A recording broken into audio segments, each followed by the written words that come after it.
ओम नमः भगवते वासुदेवाय नमः। ओम नमः भगवते वासुदेवाय नमः। ओम नमः शिवाय। नमस्कार दोस्तों, स्पिरिचुअलिटी बाय सुमन चैनल पर आप सभी का स्वागत है। आप सभी को बैंकुट चतुर्दशी की हार्दिक शुभकामनाएं। हिंदू धर्म में बैंकुट चतुर्दशी को बहुत ही खास माना जाता है। हर साल कार्तिक माह में शुक्ल पक्ष की चतुर्दशी तिथि को ही बैंकुट चतुर्दशी मनाई जाती है। मान्यता है कि इस दिन भगवान विष्णु और भगवान शिव का मिलन होता है। अगर इस दिन कोई सच्चे मन से उनकी पूजा पाठ और आराधना करता है तो सीधा बैंकुट की प्राप्ति होती है। इसके अलावा उनके सारे पाप दूर हो जाते हैं। धार्मिक मान्यताओं के अनुसार भगवान विष्णु ने अपने आराध्य देव शिव जी को 1000 कमल अर्पित किए थे। ऐसे में जो साधक बैंकुट चतुर्दशी पर भगवान विष्णु को 1000 कमल अर्पित करते हैं उन्हें भगवान विष्णु का आशीर्वाद प्राप्त होता है। वहीं इस दिन भगवान विष्णु के सहस्त्र नाम का पाठ करना भी बहुत ही शुभ माना जाता है। बैंकुट चतुर्दशी के विशेष दिन पर शिवलिंग का दूध से अभिषेक करें और 1,00,000 बार ओम नमः शिवाय मंत्र का जाप भी करें। इस उपाय को करने से व्यक्ति को समस्त सुखों की प्राप्ति होती है। साथ ही मृत्यु के बाद व्यक्ति को मोक्ष की भी प्राप्त होती है। इसके साथ ही भगवान विष्णु की पूजा के दौरान ओम भगवते वासुदेवाय नमः का 108 बार जाप करें। बैंकुट चतुर्दशी के दिन भगवान विष्णु को बेलपत्र चढ़ानी चाहिए और शिव जी को भी। वहीं इस दिन भगवान शिव को तुलसी दल अर्पित करें। ये एकमात्र ऐसा दिन है जब शिव जी पर तुलसी के पत्ते अर्पित किए जा सकते हैं। इससे व्यक्ति की तरक्की में आ रही बाधाएं दूर हो जाती हैं। बैंकुट चतुर्दशी का महत्व कलयुगी जीव के लिए बहुत अधिक है। ये कार्तिक मास के आखिरी त्योहारों में शामिल किया जाता है। ऐसी मान्यता है कि भगवान विष्णु बैंकुट लोक के द्वारों को खोल के रखते हैं और इस दिन भगवान विष्णु के साथ भगवान शिव यानी हरिहर का पूजन करने वाले को बैंकुट लोक में वास मिलता है।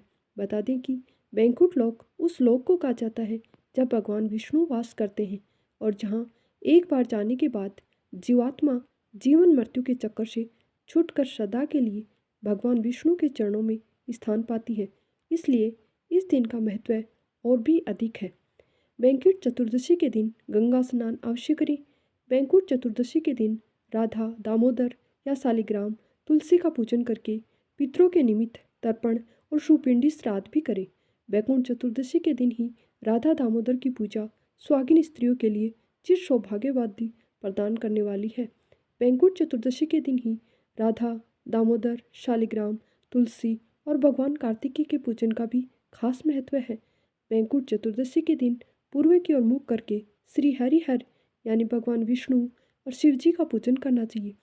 बैंकुट चतुर्दशी के दिन गाय के घी में केसर मिलाकर दीपक जलाएं। चंदन की अगरबत्ती से पूजन अवश्य करें। भगवान विष्णु को कमल का पुष्प चढ़ाएं। दिन यशोदा दामोदर भगवान को कार्तिक के महीने में दीपदान करने का भी महत्व बहुत अधिक है। बैंकुट चतुर्दशी के दिन किए जाने वाले दीपदान से परम धाम की प्राप्ति होती है। बैंकुट चतुर्दशी के दिन हर मनुष्य को इस दिन पितृतर्पण करने का आशीर्वाद भी प्राप्त करना चाहिए। आइए अब सुनते हैं बैंकुट चौदस की कथा। उरणी कपूरणी की। एक बुढ़िया थी, उसके एक बछड़ी थी। उसका नाम था उरणी कपूरणी। कार्तिक के महीने में बुढ़िया पुष्कर नहाने निकली तो पड़ोसन से बोली, मेरी उरणी कपूरणी को चारा डालना, उसका ध्यान रखना, पानी का कुंडा भर के उसके पास रख देना। पड़ोसन रोज चारा डाल देती, पानी का कुंडा भर के रख देती। एक दिन पड़ोसन को ध्यान ही नहीं रहा और उरणी कपूरणी को कुछ नहीं मिला।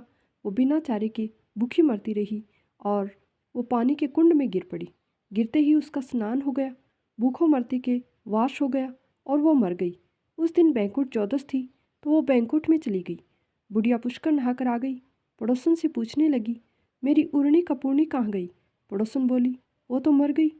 बुढ़िया ने पूछा, उसने कितनी कार्तिक नहाई थी?